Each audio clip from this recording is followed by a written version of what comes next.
देश का दूसरा राष्ट्रपति भवन कहाँ है? एक बार फिर वहां के पंडो जनजाति के लोगों की राष्ट्रपति से मिलने की जगी उम्मीदें।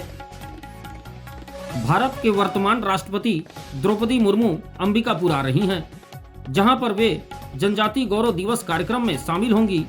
वहीं अंबिकापुर के बगल जिला सूरजपुर में भी देश का दूसरा राष्ट्रपति भवन है। दिल्ली के राष्ट्रपति भवन के बारे में तो पूरी दुनिया जानती है, लेकिन सूरजपुर जिले के पंडो नगर में राष्ट्रपति भवन है, इसकी जानकारी बहुत कम लोगों को है। इस राष्ट्रपति भवन का इतिहास बड़ा ही दिलचस्प है। यहाँ पर रहने वाले पंडो जनजाति के लोगों की राष्ट्रपति द्रौपदी मुर्मू से उम्मीद और सूरजपुर का राष्ट्रपति भवन पर देखिए हमारी खास रिपोर्ट। पंडो एक संरक्षित जनजाति जो जंगलों में अपनी जिंदगी गुजारते थे। ना तो खाने के लिए इनके पास कुछ था और ना पहनने को। जंगल के भरोसे इनका जीवन यापन होता था।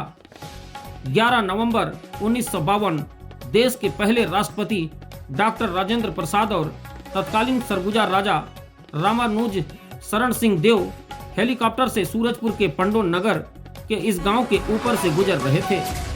तभी डॉक्टर राजेंद्र प्रसाद की नजर इन ग्रामीणों पर पड़ी। राष्ट्रपति इन ग्रामीणों के साथ एक दिन गुजारना चाहते थे। ग्रामीणों ने राष्ट्रपति के रुकने के लिए घास की झोपड़ी बनाई, जिसे राष्ट्रपति भवन का नाम दिया गया। राष्ट्रपति ने पंडो जनजाति को दत्तक पुत्र माना और इनके उत्थान के लिए उन्होंने इन्हें घर, खेती के लिए बैल बांटे। साथ ही कई योजनाओं की भी घोषणाएं की। राष्ट्रपति तो इस गांव से एक रात गुजार कर चले गए, लेकिन जिस झोपड़ी में उन्होंने रात गुजारी थी उस झोपड़ी को पक्के का भवन बना दिया गया, जो देश का दूसरा राष्ट्रपति भवन बन गया। जहां खुद राष्ट्रपति रुके थे वह आज भी गांव में मौजूद है। साथ ही मौजूद है वो पेड़ जिसे देश के पहले राष्ट्रपति डॉक्टर राजेंद्र प्रसाद ने अपने हाथों से लगाया था। देश के प्रथम राष्ट्रपति डॉक्टर राजेंद्र प्रसाद जब यहाँ पहुंचे तो यहाँ के लोगों को कपड़ा और अन्य सामान दिया गया। इस दौरान उन्होंने एक बच्चे को शर्ट पैंट पहनाया और उसे गोद में लिया और उनका नाम बसंत रखा।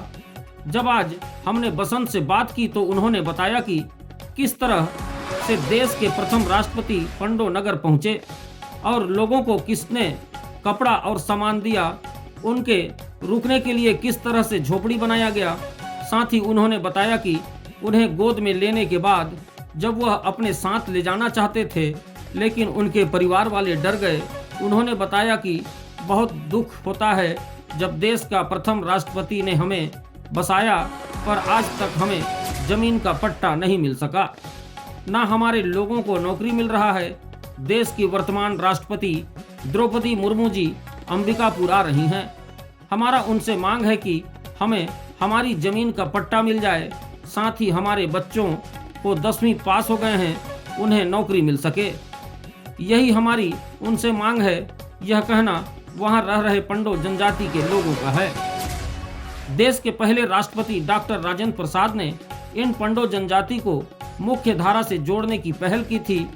इन्हें अपना दत्तक पुत्र भी बनाया था, लेकिन आज उनकी स्थिति ज्यों की त्यों बनी हुई है। आज भी इनके सुध लेने वाला कोई नहीं है।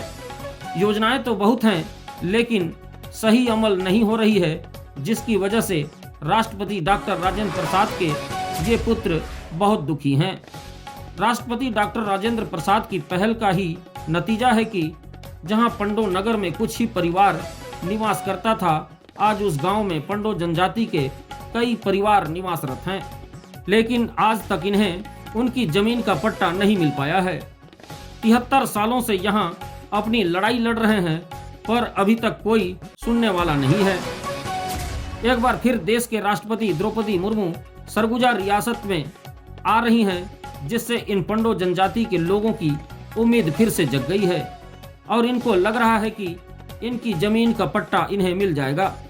वहीं अब देखना होगा कि जो सपना देश के पहले राष्ट्रपति डॉक्टर राजेंद्र प्रसाद ने इन जंगलों में रहने वाले पंडो जाति के लोगों को मुख्य धारा से जोड़ने के लिए देखा था, वह कब तक हकीकत में बदलेगा, इसका इंतजार सबको है। सरगुजा एक बार फिर इतिहास का साक्षी बनने जा रहा है। वर्ष 1952 में देश के पहले राष्ट्रपति डॉक्टर राजेंद्र प्रसाद के आगमन के बाद अब 2025 में वर्तमान राष्ट्रपति श्रीमती द्रौपदी मुर्मू सरगुजा पहुंचने वाली हैं। इस दौरे ने पूरे आदिवासी समाज में उत्साह भर दिया है, लेकिन सबसे ज्यादा भावनात्मक रूप से जुड़ा हुआ नाम 80 वर्षीय बसंत पंडो हैं, जिन्होंने देश के पहले राष्ट्रपति से मुलाकात की थी। 1952 में सरगुजा दौरे के दौरान देश के पहले राष्ट्रपति डॉक्टर राजेंद्र प्रसाद ने 6 वर्षीय गोलू को गोद में उठाकर उसका नाम बसंत रखा था। आज 80 वर्ष के बाद बसंत पंडो उस क्षण को अपने जीवन की सबसे बड़ी स्मृति मानते हैं। अब वे राष्ट्रपति द्रौपदी मुर्मू से मिलकर न सिर्फ पंडो समाज की प्रमुख मुद्दों को बताना चाहते हैं, बल्कि डॉक्टर राजेंद्र प्रसाद से जुड़े अपने उस अनमोल अनुभव को भी साझा करना चाहते हैं, जिसे वे आज तक अपने दिल में संजोए हुए हैं। उल्लेखनीय है कि सूरजपुर में कहां देश के प्रथम राष्ट्रपति डॉक्टर राजेंद्र प्रसाद रुके थे, उसे राष्ट्रपति भवन के रूप में जाना जाता है। पंडो समाज को विश्वास है कि बसंत की यह मुलाकात उनके समुदाय के लिए नए बदलाव की शुरुआत बनेगी। श्रीमान जी, मेरा नाम बसंत राम है। मैं आए तो ये नाम नहीं आता है, बीका चरण सिंह भी थे। अच्छा। जो राजा महाराजा वो भी थे दोनों। तो उसने यही आए तो सभी को कपड़ा बांटे, सब कुछ लिए, महिलाओं को लिए, पुरुषों को लिए, और हमको उसी दिन हमको पैंट पहनाया और शर्ट दिया पहनाया। उसी दिन मेरे को गोद में लिया, उसी दिन मेरा नाम को उसी ने सुना कि मेरा नाम बसंत लाल है, गोद में लिया जी। तो उनसे हमारा यही मांग है सर, देखिए अभी फिर आने वाले हैं राष्ट्रपति। अच्छा। तो उनसे मैं कहना चाहता हूँ कि हमन के जितना ज़मीन है, जितना कब्जा ज़मीन है, वो पट्टा हमन के मिल चाहिए, पहला बात। दूसरा बात है कि जो पढ़े लिखे हैं 10वीं से कॉलेज तक, तो हमन के नौकरी उसी साल जिसने आए थे उसी साल 3 झोपड़ी बना दिए थे, एक बैल रहने के लिए, एक अपने रहने के लिए, एक जो मासिक होते हैं ना, तो हमारे मासिक में घर में अंदर में खाना नहीं बनाते, उनके लिए अलग घर बनाते थे। अच्छा। फटा लेने के बाद जंग भी खगवाने लगाए थे।